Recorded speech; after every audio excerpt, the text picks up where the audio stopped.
Arlet Baya Bat Rachel. Nous sommes dans le Kaddish.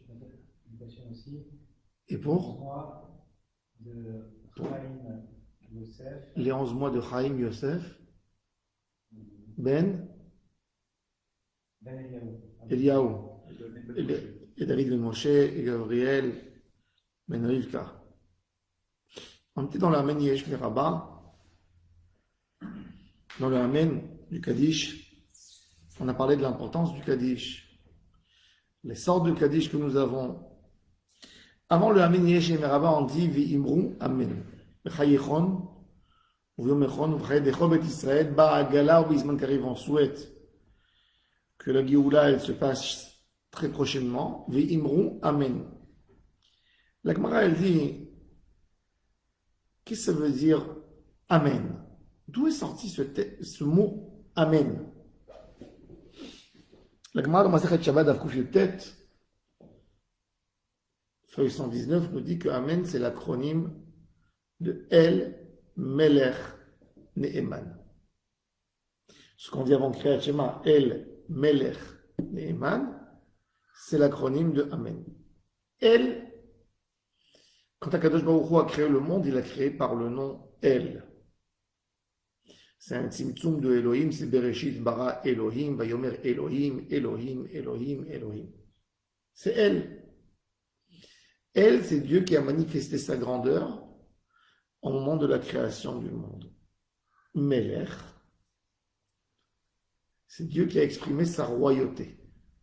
Quand Akadosh Baruch Hu a commencé à être le roi du monde, c'est du moment où il y a eu des gens dans le monde qui se sont dit qu'ils sont des citoyens et qui sont soumis à la royauté d'Hachem. Ça a commencé par Avraham Avinu qui a nommé Akadosh Baruch Hu Melech en Olam, et le summum de sa royauté, le summum de la royauté d'Hachem s'est manifesté dans le monde au moment de Matan Torah, où il y a eu 600 000 personnes qui ont crié en grande voix, en pleine bouche, tout ce que Dieu dira, nous ferons. Hachem, t'es notre roi. Là, pour la première fois, la royauté d'Hachem s'est manifestée en toute grandeur. Ne'eman, c'est le souhait de tout juif que Akadosh Baruch Hu réalise ses promesses qu'il a promis à nos ancêtres d'amener une Géoula à leurs enfants à la fin des temps, qui fera Triat al-Métier, mais que toutes les promesses qu'il a promises se réaliseront jusqu'à la dernière.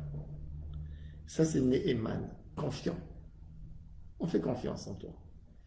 Dans le Amen, la Gemara nous dit, dans le Amen du Yesh Meraba, du Kaddish, il faut penser, encore une fois, la grandeur d'Hachem qui s'est manifestée dans la création du monde, la royauté d'Hachem qui s'est manifestée pendant le Matan Torah, et Ne'eman, c'est la confiance en Dieu qui va se manifester dans le monde à la fin des temps, que tout le monde verra comment tout ce que Akadosh Baruch Hu a dit, comme que le texte dit les prophètes, même pas un poil, ça veut dire ce qu'Akadosh Baruch Hu promet, c'est à 100%. C'est pour ça d'ailleurs qu'un prophète, s'il y a un prophète qui parle au nom de Dieu, qui dit demain matin, vous allez avoir 1,15 m de neige. Et le lendemain, ils vont mesurer, ils vont voir qu'il y a 1,10 m. Ils vont revérifier 1,10 m. Qu'est-ce qu'on fait avec cette personne? On le prend, on le lapide. Il n'a pas parlé au nom d'Hachem. Hachem, c'est pas 99%. C'est pas 99,9%. Émet. Tout ce qu'il a dit se réalise. Même pas une virgule, même pas quoi que ce soit qui tombe et qui change des paroles que Akadosh Baruch Hu s'est engagé à faire. Alors, ça c'est la grandeur d'Akadosh Baruch Hu. Et ça se manifeste dans le Amen Yesh Meraba. Mevarach le'alme al-mayay, idbarach, וישתבח, ויתפאר, ויתרומם, ויתנשא, ויתהדר, ויתעלה, ויתהלל, שמא דקודשא בריחו. Alors on a יתברך, וישתבח, ויתפאר, ויתרומם, ויתנשא, ויתהדר, ויתעלה. Le Veïtalal, le Tour a dit de ne pas le dire. Pourquoi? Parce que en réalité, dans le Amen Yesh Meraba, il y a le secret du Shem HaMeforach, du nom divin. Le nom divin, connu, dans une des manières d'utiliser, il compose 42 lettres. Le nom divin. Ces 42 lettres sont mentionnées dans plusieurs endroits dans la Torah, quand les Bnei Israël sont sortis d'Égypte. Vaïssa, Malach Elohim, Vayavo, Vayet. Ces 3 versets, il y a là-bas le Shem HaMeforach qui est écrit là-dedans. Vous ne savez pas le Shem HaMeforach? Si. On sait qu'il y a les lettres, c'est ça? On sait, mais on ne sait pas comment les lire. Le sod, c'est un par génération ou deux. Avant, les sages, dans les yeshivot, enseignaient à leurs élèves le Shem HaMeforach pour voir la grandeur d'Hachem et qu'est-ce qu'on est capable de faire avec le Shem HaMeforach. Quand ils ont vu qu'il y avait des gens qui étaient légers, qui utilisaient ça pour des biens personnels, ils ont arrêté de le mentionner. Le Kohen Gadol, au Beth Amikdash, tous les matins, pendant Birkat Kohanim, il rentrait entre les Kohanim, et il prononçait le Shem HaMeforach comme il devait être prononcé. C'est énorme le Shem. Jésus d'ailleurs, la Gemara a dit, il a été condamné. Les Juifs ont laissé les Romains le punir. Pourquoi? Pas parce que il a inventé une nouvelle religion, parce qu'il utilisait le nom d'Akadosh Baruch Hu pour des biens personnels. Il voulait se faire des fidèles. Il mentionnait le nom de Dieu et il volait en l'air, etc. Marcher sur l'eau. Ça c'est le Inyan du Shem. Le Shem HaMeforach est très puissant. Maintenant, le Shem HaMeforach, il a plusieurs manières de le lire. Il y a Shem Membet. Le Shem Membet, la version de Shem Membet, c'est le Ana Bekoach. Ana Bekoach sont 7 phrases de Rabbi Nachunia Ben Akane, qu'il a composé le Shem HaMeforach dedans. Une des manières de lire le Shem HaMeforach de 42, c'est le Ana Bekoach. Il y a 7 phrases, que chaque phrase contient 6 mots. Le Rajet Levot, l'acronyme Aleph Bet Gimel Yud Taf Tzadik de Ana Bekoach, Dolet Eminechat Ater Tzerua. Ensuite, le deuxième qu'on utilise souvent pour annuler un mauvais décret, c'est Kabel Rinat Ameches Avenot Teranonora, c'est Koufre Shaim. Shin Tet Nun, c'est Kra. Le Satan, l'annuler, etc. Ça, c'est une des manières, un des noms qui sort du Shem HaMeforach. Le Kaddish, dans le Amen Yesh Meraba, c'est 7 mots de la Yit Barach, Veishtabach, Veitpa'ar, Veitromam, Veitnaseh, Veitadar, Veitale, Veitalal. On a 7 mots, que dans chaque mot, il y a 6 lettres. Là-bas, c'est le secret du Shem HaMeforach de tous les Olamot. Qu'est-ce qui fait le Shem Membet? Le Shem Membet, ça reconstruit, ça reconstitue le trône céleste d'Hachem. Et c'est pour ça que dans le Amen Yesh Meraba, il y a une autre kavana plus profonde d'annuler Amalek de ce monde. D'annuler Amalek. Je me rappelle quand j'étais jeune, j'étais chez le rabbi de Toldot Aaron, un tzadik Yisodolam, un Oved Hashem, quelque chose d'énorme. Et avant Purim, il nous disait toujours, le mois de Hadar, c'est le mois où il faut effacer Amalek. Et on l'efface avec une plus grande kavana de Amen Yesh Meraba. Parce qu'en réalité, Amalek, il veut lutter contre Kadosh Baruch Hu. Quand nous on dit Amen Yesh Meraba Mevarach Le'alam ou la Alme Almaya, on met le nom d'Akadosh Baruch Hu dans tout ce qu'il y a dans l'univers.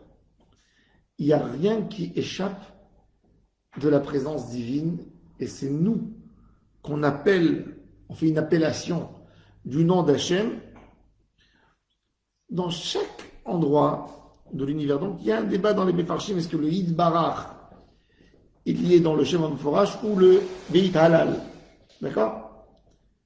Mais en tous les cas, le Amen Yesh Meraba, c'est le Shem Embet du Shem HaMeforash.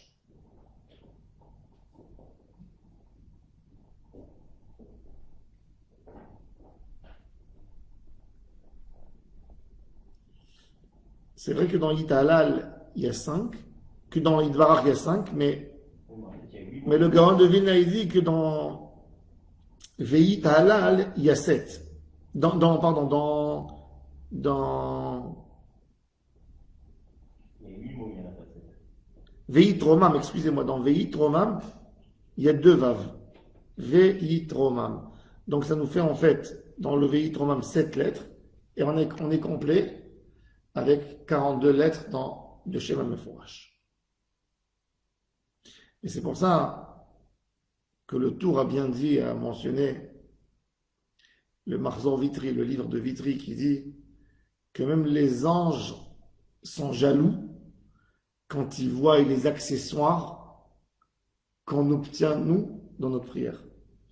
Un homme, il n'est pas conscient quand on dit Amen Yeshem Rabba, on n'a pas la force et la kavana de faire les kavanot du Kohen Gadol et les connaisseurs du Shem HaMeforash, mais on dit, comme le Ben Ishraï nous a instauré toujours, le Ben Ishraï dit, fais-toi ton plus grand effort dans la kavana.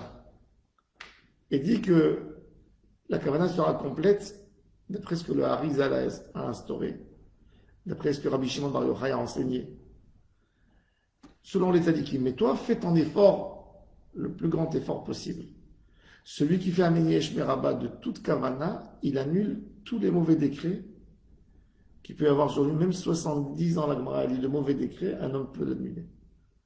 Un homme qui a un décret d'avoir une mauvaise parnassa, une vie souffrante, beaucoup de problèmes, eh ben, il peut annuler tout s'il a répondu Amen Yesh Meraba avec une kavana, une grande kavana.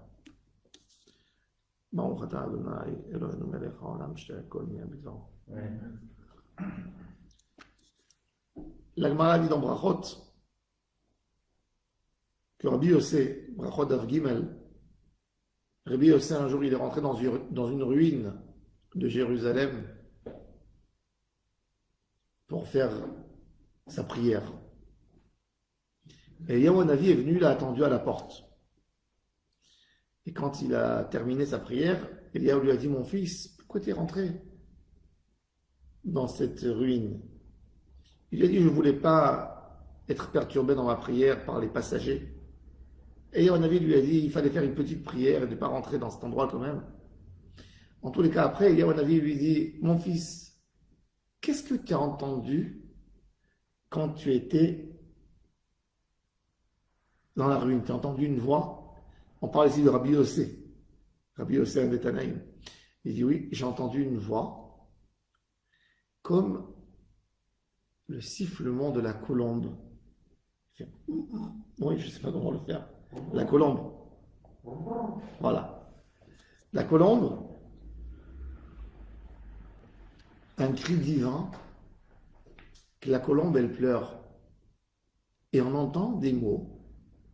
Malheur au père que ses enfants ne sont plus là. Malheureux enfants qui ne sont plus assis sur la table de leur père. Pourquoi la colombe? Parce que la colombe, ça signifie dans les animaux la fidélité. C'est pour ça d'ailleurs que quand on parle d'un couple qui vit en harmonie, on dit ils vivent comme, en hébreu ils le disent, ils l'utilisent souvent, comme un couple de colombes. Zougyonim. Ils sont fidèles et ils n'abandonnent jamais le conjoint. Les autres animaux, un animal il peut s'accoupler avec un autre animal sans aucun problème. La colombe, non. C'est pour ça que Knesset Israël d'Oma Leona, Nous, on n'a personne sauf Hachem. Et Hachem n'a aucune autre nation sauf nous. Alors il a entendu cette colombe. Et Eliyahu lui a dit, je te jure que par un clat, Akadosh Baruch Hu fait ce cri. Chaque fois qu'il y a un Menieh chez Meraba, du Kaddish qui se dit à la synagogue après une dracha, ou à la synagogue en faisant la tfila, Akadosh Baruch Hu qui pleure et qui crie. Malheur à moi, mes enfants ne sont pas là, malheur à mes enfants. Et ça veut dire que c'est un moment très propice, le moment du Amen Yeshem Meraba, pour amener une Géoula, une vraie délivrance pour le peuple d'Israël.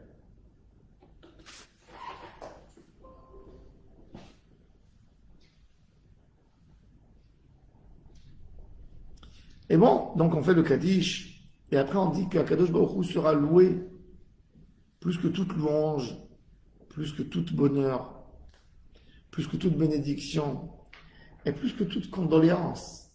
C'est difficile de savoir ce que ça veut dire. Dans la condoléance, quelle grandeur il y a à Kadosh Baruch Hu s'il sera plus haut qu'une condoléance. Ça veut dire quoi la condoléance par rapport à Hachem? Je me rappelle quand j'avais 17 ans à la yeshiva, je suis parti poser cette question à mon Rav, qui était un rescapé de la Shoah. Je lui ai dit, Rabbi, c'est quoi? Comment moi je peux faire une louange à Hachem en lui disant que pour moi il est plus grand que toutes les condoléances? Ça n'a aucun sens. Ça veut dire quoi? Alors je voyais les larmes dans ses yeux. Il m'a dit, je vais te raconter. Il me dit, il est venu ici en Israël, tout de suite après la guerre. Il est venu rescapé. Il a perdu 7 frères. Mon Rav est resté le seul de toute sa famille avec un frère à lui qui est mort à Bergen-Belsen quand les Américains sont rentrés en donner les paquets de nourriture. Il en a mangé au premier jour. Il était tellement affamé des années qu'il a mangé sans mesure et il est mort. Son ventre a explosé. Il n'a pas tenu. Il est mort dans les bras de son frère, sans aucune modération. Il avait toute l'envie de vouloir manger. Et 2 carreaux de chocolat qu'il a mangé après un truc, ça lui a bloqué, il est mort. Son corps n'était pas capable de recevoir, il fallait manger que de la semoule cuite. Vous savez combien de Juifs sont morts dans les camps de concentration quand les Américains leur ont donné des boîtes de conserve et de la nourriture américaine des soldats? Ils sont morts parce qu'ils mangeaient, leur corps n'était pas capable de digérer. Ils mouraient comme ça, comme... Et mon Rav, c'était particulier ce qu'il a passé. Il m'a dit qu'il est venu après la guerre. Il voulait des réponses. Il me dit, toi, tu as connu une jeunesse. Il me dit, moi, à l'âge de 12 ans et demi, la guerre a commencé. Et de ma bar mitzvah, j'ai perdu 5 ans dans les camps. J'ai pas connu la beauté de l'enfance.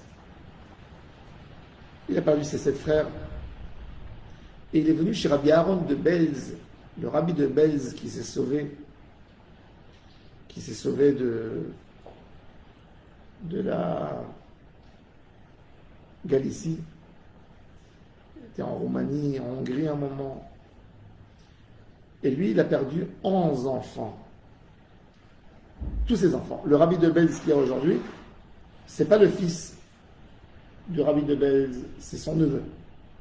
Il a perdu tout le monde. Tous. Aujourd'hui, Belz, ça représente à peu près 8000 chassidis, 8000 familles. Mais ça a commencé d'une personne torturée, sans rien après la guerre, qui avec 5 ou 6 fidèles, ils ont remonté une petite synagogue dans un quartier à Jérusalem. Le rabbi de Belz était un homme très kadosh. Et mon Rav est parti, il m'a raconté, il m'a dit j'étais chez lui. Et il m'a dit comme s'il lisait mes pensées. Et il s'est arrêté sur ce passage, il m'a dit, et il a posé ta question sur le Kaddish. Quel rapport a une louange d'Hachem quand on dit tu seras plus grand que toute condolation? Condoléances. Alors, il a donné un exemple de soi. Il dit, moi j'ai perdu toute ma famille. Le seul espoir que j'ai, la seule chose qui me réconforte, c'est Dieu. Quand un juif trouve refuge chez Hachem de tous ses malheurs, c'est la plus grande chose qu'on peut donner à Kadosh Baruch. Que ce qui fait, qu'avec quoi on réconforte un juif dans sa plus grande douleur, dans les pires des douleurs, quand quelqu'un il perd un de ses chers, avec quoi il se console, il se réconforte en mentionnant le nom de Dieu. Mina Shamayim Tenuchamu. De là, il retrouve toutes ses forces. Ça, c'est la vraie louange, parce que un goy, quand il a perdu quelqu'un, il insulte Hachem. Hachem Ishma. Ils insultent, ils maudissent. Et nous, on trouve un réconfortement en Dieu. Ça, c'est la plus grande louange qu'on peut faire pour Hachem Yitbarach. Et il dit, vous êtes avec moi que pas que dans les moments de mariage, où vous célébrez des moments exceptionnels, dans les moments beaucoup plus compliqués. Et ça, c'est la vraie Nechama, et ça, c'est la grandeur d'Hachem. Le'ela min kol birrata. Les brachot, quand un homme il fait des brachot, quand il est joyeux, quand il est content. Shirata, c'est des chants, c'est aussi quand il est joyeux, quand il est content. Tishbechata, c'est aussi un moment bon, peut-être pas moi, mais c'est pas un moment de souffrance. Mais Nechamata, c'est dans le moment de douleur où tout notre point où on peut attraper, c'est Hachem. Et avec ça, on finit le demi-Kaddish qui va nous faire entrer dans le monde du Yotzer. Avant de rentrer dans le monde du Yotzer, on réarrête avec un passage extraordinaire que le Shaliach Tzibur appelle le public à faire une bénédiction à Hachem. Il finit le Kaddish, il dit à tout le monde, allez, Barechu et Hachem HaMevorach. Et tout le monde lui répond, Baruch Hachem HaMevorach le'olam va'ed.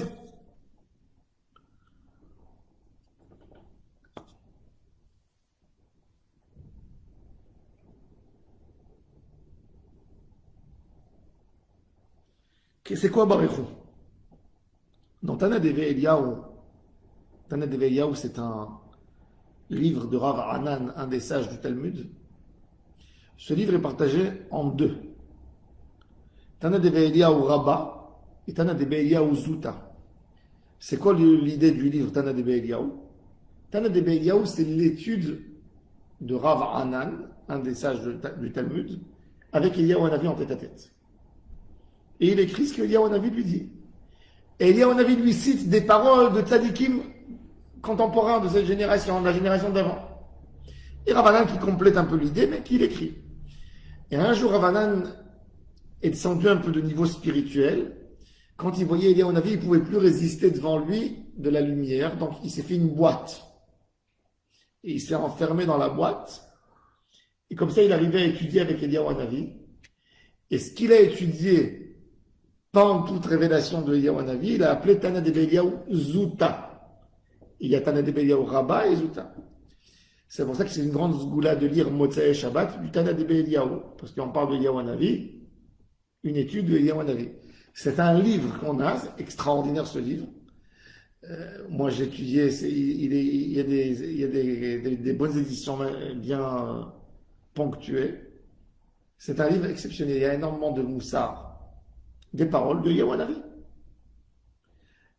Tous les jours, on finit notre tfila du matin par une parole de Eliyahu Hanavi. Tana Debe Eliyahu, Kol HaShoneh Al Achad Bechol Yom.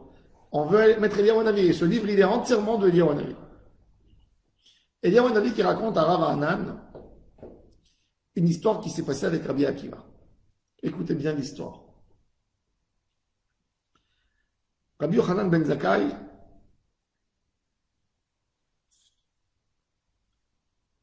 Avec Rabbi Yochanan ben Zakkai, excusez-moi.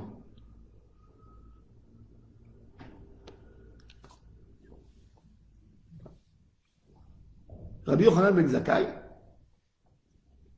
un des sages, des plus grands sages, première génération des Tanaïm. On a 5 générations de Tanaïm, l'époque de la Mishnah, qui commence par l'élève de Hillel Hazaken. Hillel Hazaken, il ne s'appelle pas Rabbi. Le nom des rabbins, Rabban, Rabbi, c'est qu'après Hillel. Jusqu'à Hillel, il n'y a pas de nom, c'est comme les prophètes, il n'y a pas de titre. L'élève de Hillel Hazaken, le plus petit élève de Hillel Hazaken, c'est Rabban Yochanan ben Zakkai, qui a quelques élèves, qui est le Rav de Rabbi Eliezer Agadol, qui est le Rav de Rabbi Akiva, qui est le Rav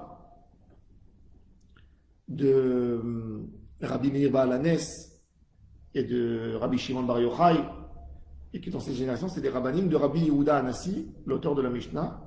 Ça nous fait 5 générations de 4. En fait, il y a une 5e, les élèves. Donc, Rabban Yochanan ben Zakkai, c'est le premier Tana connu. Il est d'ailleurs celui qui veut prier sur sa tombe. Il repose en paix à Tibériade avec ses 5 élèves à côté de la tombe de Maïmonide. Rabban Yochanan ben Zakkai. Rabban Yochanan,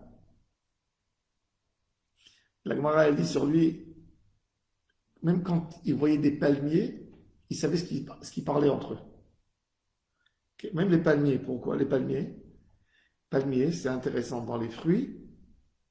Un des rares fruits, bon, tous les fruits, pratiquement, beaucoup de fruits, ils ont la notion de mâle et de femelle. Ils ont une sorte de semence que le mâle lâche, c'est du pollen, et la femelle reçoit ce pollen, et ça lui permet de donner ses fruits.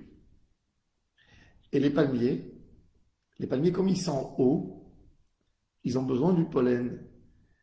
Et ils font un signe. Maintenant, des fois, quelqu'un il a planté un palmier mâle. Et il y a à des distances de quelques kilomètres un arbre femelle. L'arbre femelle envoie des ondes pour faire dire il y a une femelle dans la région. Et il envoie des ondes. Et le palmier mâle qui capte cette onde de la femelle, et quand il y a un vent qui vient et qui le bouge un peu vers ce sens, pour lui envoyer le pollen, il lâche le pollen et ça arrive chez la femelle. Ça, c'est Sichat des Kalim. C'est intéressant. D'ailleurs, Chol HaMoed Pesach, normalement, celui qui va aller à Beth Shean, c'est exactement le moment, mais c'est le moment où les agriculteurs aujourd'hui, ils font plus de processus, ils n'attendent pas le vent, ils prennent eux-mêmes le pollen du mâle et ils le mettent sur les femelles. Ça tombe en moyenne dans Chol HaMoed Pesach. C'est là l'époque. Et là, l'arbre, il donne des fruits. Rabban Yochanan, il voyait comment il se parlait. Il disait, regarde, maintenant il est en train de le dire, voilà, et maintenant il va lâcher un pollen. Il a reçu l'or et il voyait tellement il était ses connaissances en Torah. Rabban Yochanan. C'est le Rav de Rabbi Akiva. Alors imaginez-vous. Rabban Yochanan, un jour, il est en train d'étudier, il est en dehors de la ville pour ne pas que personne le dérange, il étudie comme ça tranquillement dans les champs. Et il voit vers le soir, il voit un monsieur tout noir. Il ramasse des arbres, du bois, des petites branches, des herbes. Et il accumule, il prend sur lui, c'est très lourd. Et Rabban Yochanan, il le voit, et lui dit, t'as besoin d'aide? Et il ne répond pas. Et Rabban Yochanan lui dit, mais moi je t'ai rien fait, moi je voulais t'aider. Donc il continue à lui dire, mais pourquoi tu ne réponds pas? Je t'ai fait une proposition. Il dit, Rabbi, je ne suis pas un homme de ce monde, je peux te faire des dégâts. Ma neshama, elle appartient aux démons. Il dit, quoi? Il dit, Rav, il n'y a pas une avéra de la Torah que je n'ai pas faite contre Hachem. Et j'ai fait tellement de avérotes qu'on me demande tous les jours d'aller ramasser du bois et on me brûle avec ça au Guéhinom. Et le lendemain, je revis et je recherche pour me brûler. et j'ai des années de condamnation comme ça, je suis même pas encore rentré au Guéhinom. Oh, Rabbi Yochanan, il entend ça. Il commence à larmoyer, il pleure, il dit, est-ce que moi je peux t'aider avec ma Torah? Je voudrais faire quelque chose pour toi. Ça me touche. Ok, tu as fait des avérotes toute ta vie, mais tu n'es plus là. Je voudrais t'aider à retrouver paix. Et il lui dit, regarde, avant de mourir, j'étais avec une femme, et je crois qu'elle était enceinte quand j'ai quitté le monde. Et on me dit en haut, si ton fils dira un Kaddish, un Méniesh Meraba, un Barechou, ça va te faire sortir d'ici. Rabbi Yochanan lui pose la question, dans quelle ville tu étais? Il lui donne le nom. Et ils se séparent. Le lendemain, Rabbi Yochanan, avec son âge vieux, prend son bâton et il va dans la ville. Des jours, il arrive dans la ville, ce qu'il a vu, ça l'a marqué. Et il demande, vous avez connu tel monsieur? Chacun qui demande, il dit, il marche chez moi, il insulte. Pourquoi vous insultez? C'était le douanier de la ville, le mal qu'il a fait cet homme aux gens. Il a touché des femmes mariées, il a fait... Aïe, aïe, aïe, aïe, qu'est-ce que vous me racontez? Et chacun, il lui raconte les pires choses qu'il a fait, ce monsieur. Il pose la question. Il a laissé un enfant discrètement. L'enfant, il a laissé un enfant pire que lui. Son fils, il lui dit, tu t'imagines, il a 8 ans, 9 ans, c'est le plus grand voleur du marché. Malheur à celui qui a affaire avec lui. Quand il décide de s'attaquer à quelqu'un, une cible, il ne le lâche pas et c'est un voyou déjà à son âge. Et Rabbi Yochanan, il dit, je veux lui parler à cet enfant. Rabbi, c'est dommage pour toi, tu as une belle barbe, tu es beau. Il va avoir affaire avec toi, il va te détruire. Je veux voir l'enfant. Et on appelle l'enfant il ne va pas venir le voir. Rabbi Yochanan, il va le voir. Et dès qu'il parle avec lui, il commence à lui tirer ses habits, à lui faire méchamment. Et Rabbi Yochanan lui dit, garçon, j'ai une affaire à te proposer. Il dit, mais qu'est-ce que tu veux de moi? J'ai quelque chose à te proposer. Mais après quelques jours, je te dirai. Je veux que tu sois mon compagnon. Quelques jours que je suis dans cette ville. Tu vas avec moi où je vais. Il dit, mais même pas en rêve. Il dit, moi, mon business, je vole et je fais... Il lui a dit, combien tu voles par jour? En moyenne, je vole ce que j'arrive à voler. En moyenne, combien tu voles par jour? Je vole tant. Il dit, moi, je te donne le double. Mais tu viens avec moi, tu es avec moi toute la journée. Et moi, je vais t'apprendre un peu de choses. Il dit, Rabbi, si tu me donnes ça, moi, je suis avec toi toute l'année si tu veux. Je ne suis pas un voleur de caractère, mais j'ai besoin pour m'acheter les cigarettes, pour m'acheter ça, pour ça. Rabbi Yochanan, il le prend avec lui. Il se promène avec lui, il lui paye un resto, il lui achète de beaux habits. Voilà. Et l'enfant, il commence à ressentir des sentiments pour Rabbi Yochanan. Rabbi Yochanan lui dit après quelques jours, mon fils, tu sais lire et écrire? Non, j'ai jamais fait l'école. Tu veux que je m'assoie avec toi et que je t'explique, je t'enseigne à lire? Oui, oui. Et il voit que l'enfant, il est malin, il est intelligent. Et il lui enseigne vite, l'enfant, ta. Quand l'enfant il commence à devenir confiant en lui, il a commencé à s'attacher à l'enfant. Rabbi Yochanan lui a dit, écoute, je suis venu ici, pas pour rien. Et il lui a raconté l'histoire de son père. Il a dit, tu veux être comme ton père? À la fin, tout le monde paye.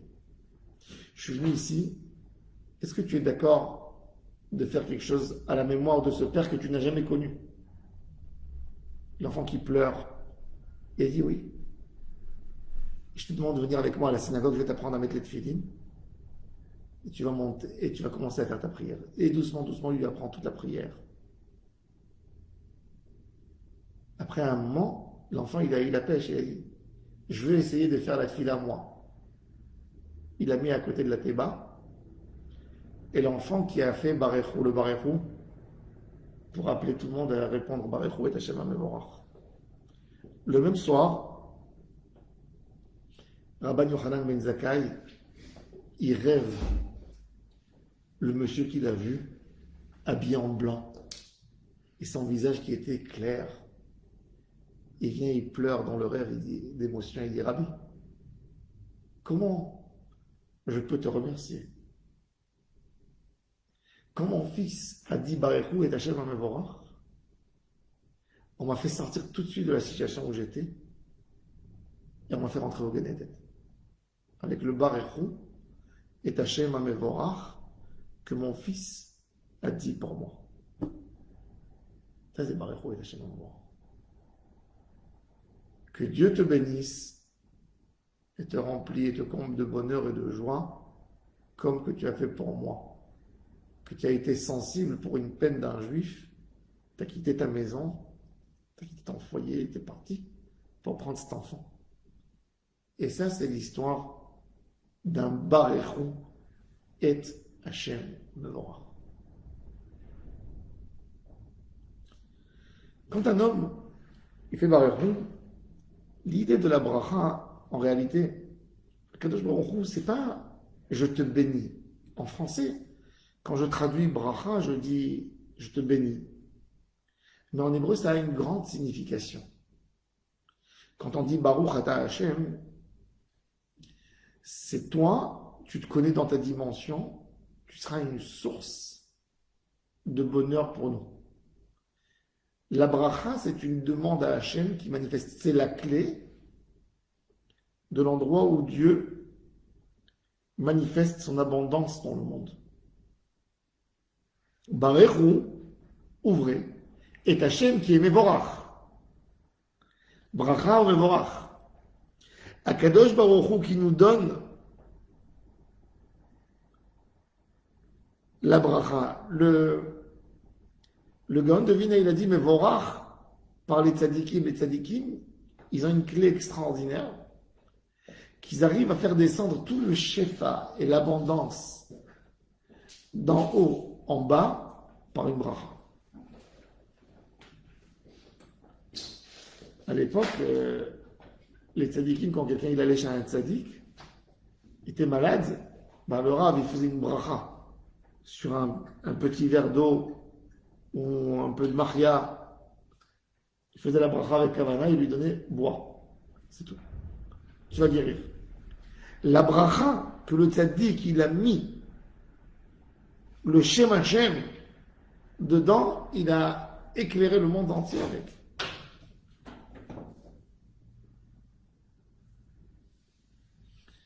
Baruch Mevorach b'tikol neshama. Akadosh Baruch Hu, il est Baruch par ses actions, mais il est Mevorach par les tzadikim. Et nous, tout notre rôle, justement, maintenant, on rentre dans un monde, on va rentrer dans le monde de Kriyat Shema avec ses brachot de Yehud Hashem. Et on va amener une bracha extraordinaire dans tout ce qu'on fait. Ça, c'est Baruch Hu et Hashem Mevorach, et ce Baruch Hu, il est extraordinaire même. On l'a dans quelques endroits. On a avant le Kriyat Shema, les jours où il y a un Sefer Torah. C'est extraordinaire, c'est ce Baruch Hu et Hashem HaMevorach. Et après la Hamida, tellement il est important, le texte de Baruch Hu et Hashem, que quand quelqu'un il a loupé une prière en public, pour dire Baruch Hu et Hashem HaMevorach, il cite un texte talmudique qui nous dit en forme de texte, le texte de la bracha qu'on doit dire. Et donc, parce qu'on n'a pas le droit, il n'y a pas de 10. Donc, on ne peut pas dire Baruch Hu, parce que le Baruch Hu, c'est d'avoir chez Bigdoucha, mais tellement il est important à nos yeux, qu'on dit Chaya, Chadish, Baraki, mais on arrête Baruch Hu, et on a un Mevorach. Tout ça pour ne pas rater cette clé extraordinaire du Baruch Hu.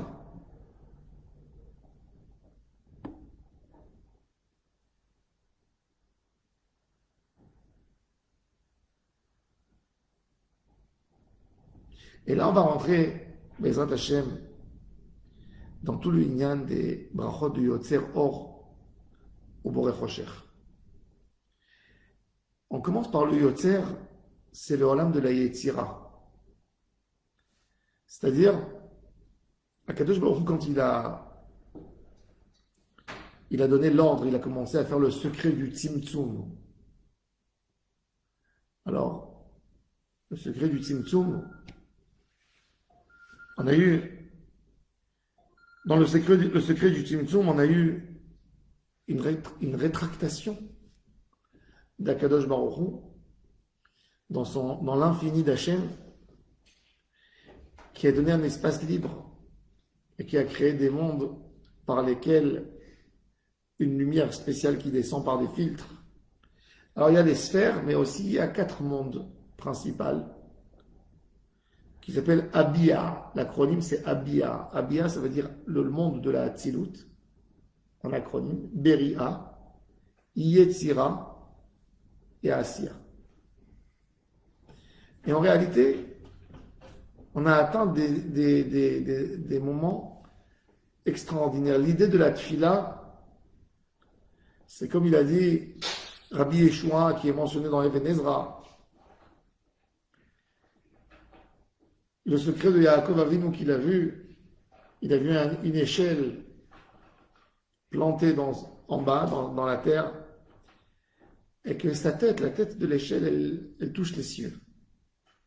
Et il voit des anges qui montent et qui descendent. Comment ça se fait que les anges sont montés s'ils n'étaient pas descendus? Vine Malaché Elohim, Olim. On aurait dû dire Vine Malaché Elohim, puisque les anges sont descendus du ciel dans la terre. Après, ils sont revenus. Donc, on aurait dû dire Vine Malaché Elohim, Yordim, Veolim. Pourquoi on a dit Olim, Yordim? Parce que nous, par notre travail, on va créer une sorte d'endroit où la lumière, les anges, la lumière pourra rentrer là-dedans. Nous sommes dans un monde, en réalité, je vais donner parce que ce que je vais dire maintenant, c'est beaucoup d'études de Kabbalah, mais je vais donner une notion très simple pour qu'on comprenne un peu qu'est-ce qu'on fait avec notre fila et nos mitzvot. Avant qu'il y ait eu ce monde, il y a eu beaucoup d'autres mondes. Beaucoup. Ça s'appelle le monde des rois. Ils sont mentionnés, le Zohar HaKadosh. Toute la théorie du Hari HaKadosh, elle se base sur les 8 rois qui ont gouverné Édom. Et il y a 7 rois où on mentionne le nom du roi. Ils sont écrits dans la Torah, dans Parashat Bereshit. Ils ont écrit aussi dans Divrei Hayamim avec des différences que les Mekoubalim font, les différences entre les deux, et ça joue beaucoup. Bon, je ne vais pas rentrer dans tout ça, mais l'idée, 7 rois, c'est moi ne voulais pas avoir une liaison forte avec Hachem. On leur a donné un monde au lieu de s'occuper, au lieu d'aider un l'autre, au lieu d'être soumis à la grandeur d'Hachem, ils ont essayé d'avoir une sorte d'indépendance. Et ils ont été détruits. Et ils sont tombés comme des vases de cristal, un sur l'autre. Mais au moment où il y a un qui tombe et il se casse, l'autre il pense que c'est lui le plus fort. Après lui, il prend aussi un coup, il se casse. Et il tombe sur le 3e et le 4e. Et que dans le 8e roi, il y a une sorte de royauté. D'après la Kabbalah, c'est le Olam HaTohu, c'est le monde qui s'est cassé et qui a eu énormément d'étincelles qu'il faut ramasser et recomposer de nouveau un récipient. Dans notre monde à nous, le monde que Kadosh Baruch Hu a destiné, c'est un monde de tikkun. C'est pour ça que Adam Arishon était censé déjà faire une mitzvah. C'est-à-dire qu'il avait besoin de faire un tikkun de quelque chose, une réparation. En faisant une mitzvah, il réparait quelque chose. Il était censé réparer le monde de ces rois, les mondes de ces rois qui ont été détruits. Le libre arbitre, il y est à tous les niveaux, même dans les niveaux plus hauts, du moment qu'il y a une racine de quelque chose, il y a toujours du libre arbitre. Et il était censé réparer tout ça, tout ce que je dis, c'est des choses qu'il faut vraiment élargir, mais je vous le dirai pour comprendre un peu l'idée. Et tout ce que nous faisons dans ce monde, on est en train de refaire de nouveau, de ramasser les étincelles. Ça veut dire, si un verre se casse en cristal, il a des petits morceaux, et nous on parle de lumière qui compose de nouveau un récipient, donc on prendra les étincelles et on fera de nouveau un récipient qui est fait en lumière et qui est capable de recevoir en lui une lumière. C'est-à-dire que nous on est en train de faire une avodat Hashem.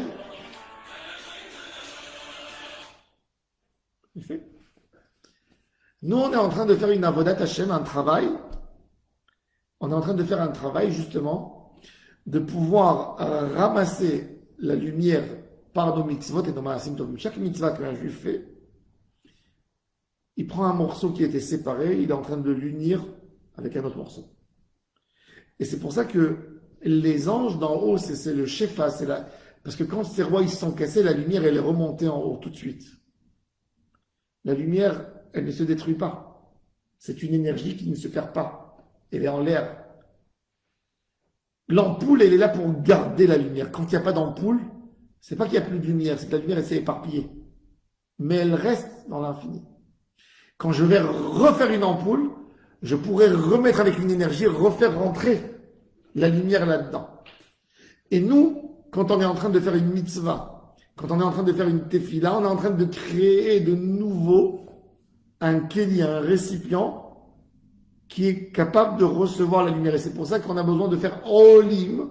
Olim, c'est une forme de kéli. On vient, on montre à Kadosh Baruch Hu, j'ai fait quelque chose, donne-moi de la lumière. Je peux garder, je peux recevoir. En faisant une bracha, j'ai fait un kéli. Il y a des mondes très très hauts où le kéli ne peut pas se voir trop. C'est les mondes de la Hatzilut, le monde de la Beria.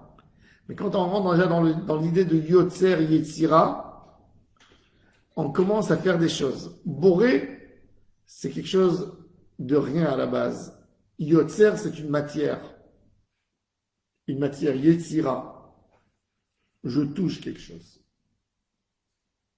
Là, dans le Kriyat Shema, on va commencer avec Yotzer. On commence déjà à créer un kéli avec une dimension qui a aussi une dimension de matériel et qui est capable d'accumuler une lumière divine qui peut nous éclairer. C'est pour ça que c'est indispensable de faire le schéma avec un talit et des tefilines qui sont en lanière, en peau, en tissu, qui nous entourent. Le talit, c'est or makif. C'est une lumière à l'extérieur qui nous entoure. Et les téphilines, c'est un or pnimi, c'est une lumière interne, comme en forme de kéli, comme une neshama dans un corps. Et on veut assembler tout ça dans ce monde pour pouvoir créer un meilleur récipient pour pouvoir recevoir. Un homme, il peut avoir beaucoup. Imaginez-vous que vous prenez un homme nu, et il est arrivé dans une grotte et il voit énormément de diamants, mais il a quelques minutes à rester là-bas. Quel serait son plus grand bonheur en ce moment-là? D'avoir un sac Ikea simple. C'est pas le diamant. Combien de diamants il peut prendre? Il peut prendre un petit poignet. Où il va mettre? Il est nu. Il n'a pas de poche, il n'a rien sur lui. Il va avaler. Combien il peut avaler? 3, 4, il aura mal au ventre. Combien il peut prendre? Il lui faut un sac. On a tellement de bracha d'Akadosh Baruch Hu. Beaucoup de fois, on se pose la question pourquoi notre vie n'est pas assez réussite.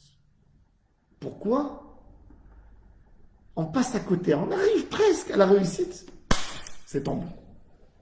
Un homme, il fait un travail pour monter quelque chose, pour le rendre fort. Et il n'arrive pas à aboutir, il n'arrive pas. Parce qu'il n'a pas fait un kéli, une dimension spirituelle pour pouvoir recevoir le matériel. Vous allez me dire, il y a des gens qui n'ont rien fait, ils ont. C'est un moment, c'est Akadosh Baruch Hu qui leur met à disposition. Mais un homme peut créer un Kéli pour lui. Le Kéli, c'est de renforcer ta Neshama. Je ne sais pas, le jour que tu renforceras ta Neshama, peut-être tu t'intéresseras même pas à ça. C'est comme un enfant. Un enfant, quand il est petit, pose la question à n'importe quel enfant de 5 ans. Qu'est-ce que tu voudras vendre quand tu seras grand? Il va te dire, je veux vendre du chocolat. Quand il grandit, il comprend qu'il y a des choses plus bonnes. Même dans la nourriture, il y a des choses meilleures que le chocolat. On ne peut pas manger du chocolat tout le temps. Tu manges 4-5 carottes et tu as mal au ventre. Il y a de la viande, il y a du vin, il y a des bonnes choses. Et après, il y a des choses beaucoup plus importantes. Il y a de l'argent, il y a de l'or, il y a du diamant, il y a des sociétés. C'est-à-dire que la Neshama, c'est de pouvoir faire un Kéli, déjà de savoir qu'est-ce que j'ai besoin. Plus j'ai renforcé mon Kéli avec la Torah, avec des éléments, il a plus de capacité à recevoir des choses. Combien de temps ça va résister? Tu peux acheter une valise simple, tu peux acheter une Samsonite, que tu la jettes de 2 étages et il n'y a rien qui s'est cassé. Tout ce qui est dedans est préservé et gardé. Ça, c'est le Kéli, les Kélim qu'on a besoin de faire. Il y a des Kélim qui se font par des actions. Mitzvot. Ça veut dire, pour donner une sorte de dimension dans le Kélit, c'est impossible d'obtenir ce cadenas ou cette matière dans le Kélit sans faire cette mitzvah. Ça veut dire, tu as un point faible en toi dans ton sac il ne peut pas être si fort parce qu'il manque cet élément dans la recette. Et puis, ça c'est une dimension. Et il y a des choses qu'on peut faire tout simplement en faisant une kavana, en mentionnant un texte. C'est pour ça que c'est tellement important la kavana. Même si on n'arrive pas à faire les kavanotes du Hari Akadosh et du Rachash, mais au moins on a mis du cœur et la phrase qui a été dite, elle est sortie entièrement de mon corps, est devenue sechel et elle a cette capacité de pouvoir créer un récipient d'une dimension exceptionnelle pour pouvoir recevoir sur moi une fila. C'est pour ça que quand un homme il a fait une bonne fila dans la journée, il a fait une bonne étude de Torah, quand il sort, il a un charme sur lui. Il a une lumière, une sorte de lumière qui l'aidera à obtenir du bonheur. Ça, c'est le Kéli qu'on fait par nos mitzvot, les Kélim. Le Yetzer Hara, il sait que le Kéli le plus facile, le plus accessible qu'un homme est capable de faire, c'est le Kéli de la Tfila.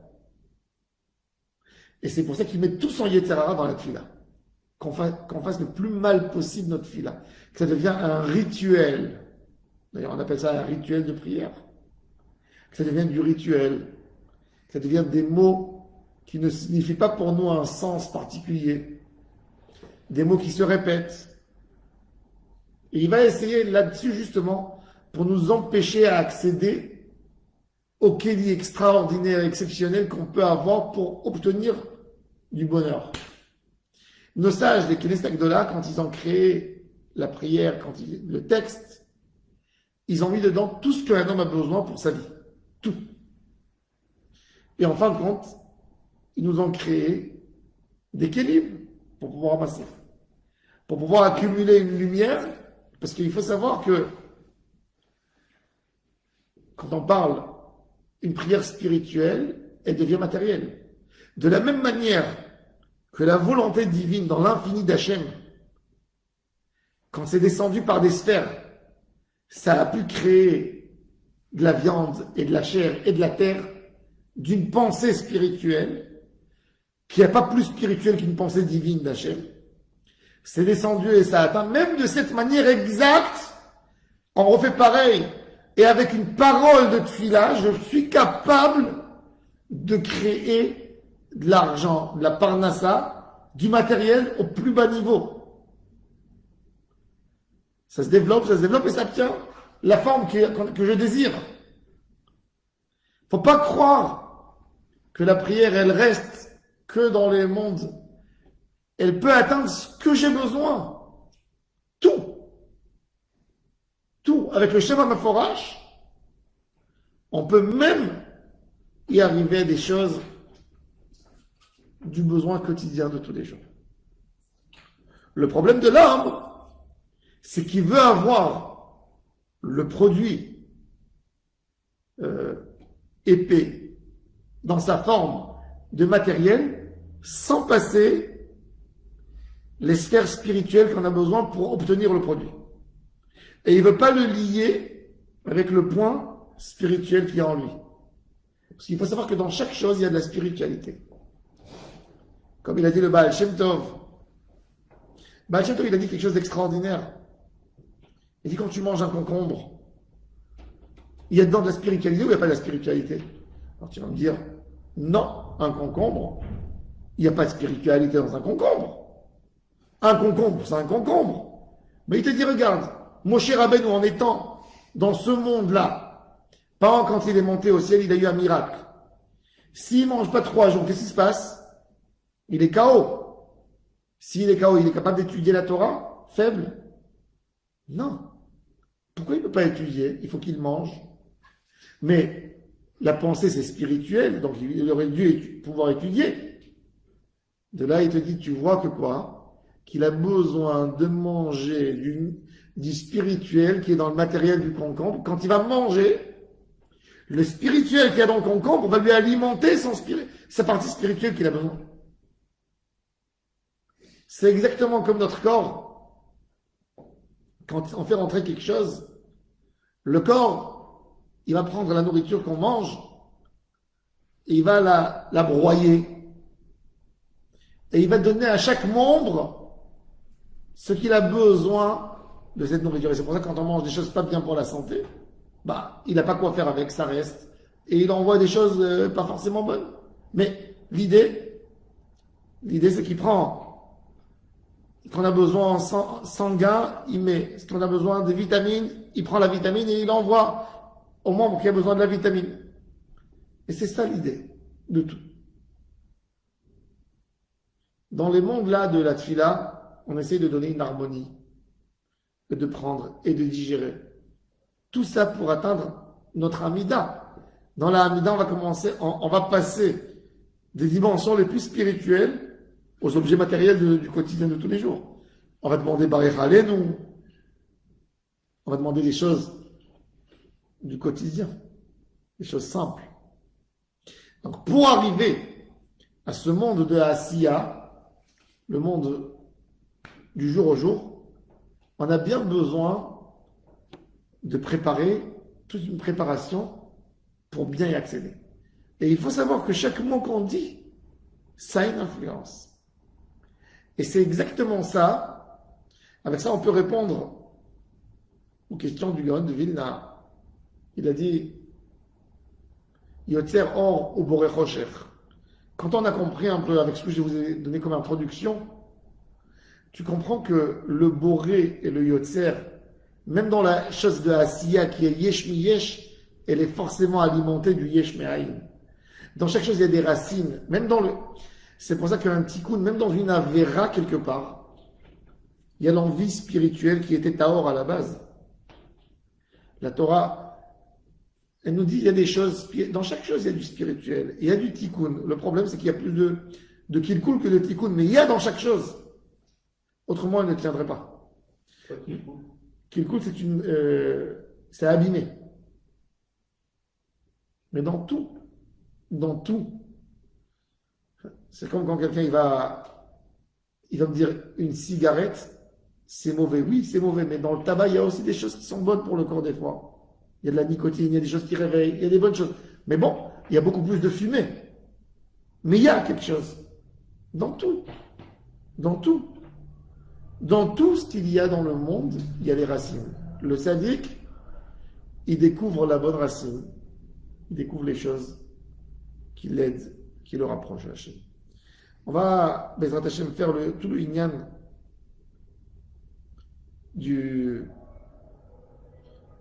de la Avodat Hashem qui est dans ce monde de Yetzira. On va comprendre, parce que ça va nous aider en fait à arriver à une bonne compréhension d'Hachem avant de faire le schéma Israël, de faire le schéma. On va se donner corps et âme pour Hachem. Et c'est que quand on se donne corps et âme pour Hachem, on a la capacité de savoir qu'est-ce qu'il faut demander. Parce que quand tu veux être un serviteur d'Hachem, il faut que tu expliques à Kadosh Baruch Hu pourquoi tu as une envie d'aller à Las Vegas. D'accord? Alors, on va comprendre, c'est pas ça. C'est-à-dire, dans chaque chose, on va essayer de trouver vraiment les choses qui sont là pour nous aider, pour nous rapprocher. Et on va trouver des équilibres. Sans Tfila, on était déséquilibré. La Tfila, c'est un monde d'équilibre qui nous a remis. Le Hari Akadosh, il a dit, et avec ça je termine, que la mitzvah de Adam avait une mitzvah passive, de ne pas manger de l'arbre. C'était cette mitzvah avant que Akadosh Baruch Hu lui a amené Ève. Il lui a montré le monde. Il lui a dit ne mange pas. Il lui a fait une promenade dans le Gan Eden. Donc il avait quoi? Il n'avait qu'une mitzvah passive. Alors le Rabbeinu Hari pose la question, elle était où sa mitzvah active? De ne pas faire quelque chose, ça ne fait pas de moi un grand homme. D'accord? Il dit, je vais vous dire un chidouche extraordinaire du Hari Akadosh. Le Hari Akadosh dit que la mitzvah active de Adam, c'était de faire la tfila. C'est tout. Tfila. Avant la mitzvah de Piria Verivia. Piria Verivia, elle est venue après, quand il y a eu Ève. Sans Ève, il ne peut pas y avoir Piria Verivia. Faire la tfila. Pourquoi? Parce que la tfila, c'est le tikkun des olamot. C'est avec ça que je crée tout. Tfila. C'est pour ça que le Yetzer Hara, il s'est pris une mission de détruire notre filote, de ne pas nous laisser faire quoi que ce soit. Mais Hashem, avec une bonne compréhension, une bonne avoda, un vrai investissement de comprendre que dans la tfila, on doit mettre tout au travail, toutes nos énergies. C'est avec ça qu'on va obtenir Bezrat Hashem tout. Que avec ça. Le Inyan de Esther à Malka, Am Israël a redécouvert la tfila suite à l'histoire de Haman Aracha. Ils ont compris c'est quoi la force de la tfila. Malheureusement, on a des moments, des rendez-vous exceptionnels avec Hashem. 3 fois par jour. Et des fois, on se réveille qu'à la fin de la Hamida. À la fin de la tfila. Mais en fin de compte, je suis là. J'ai mis mes tfilines, mais pourquoi je rêve? Pourquoi je ne mets pas tout mon cœur dedans? Pourquoi je ne fais pas ça avec joie? Ça, c'est le lien de sortir de l'idée du rituel. C'est le Yetzer Hara, il veut qu'on soit là-bas. Pour ne pas nous donner ce qu'on a besoin en réalité. Pour dire à Hachem, regarde, il n'a même pas compris, il n'est même pas capable de comprendre. Qu'est-ce que tu lui donnes? Et ça, c'est le olam de la tfila, de recréer des récipients, de recréer de nouveau. Et là, avec ça, on va comprendre, on va atteindre Yotzer, on va parler des anges, on va voir comment même les anges, c'est une partie avant de nous donner à nous. Et on va descendre à la Torah, qui est un outil de recevoir des mitzvot, qui est faire des kelim. Après, on fera le schéma Israël, après Veyativ et Nahon, et de là-bas, on est capable après d'arriver à une Amida, où on est capable déjà de demander, après qu'on a commencé à créer des récipients, allez, donne-moi une bracha, donne-moi une refoua, donne-moi une geoula, donne-moi. Mais quand on a les kelim déjà, là on est en train de rentrer et de renforcer ce qui s'appelle ce récipient pour recevoir les brachot. Baruch Adonai Leolam. Amen. Amen.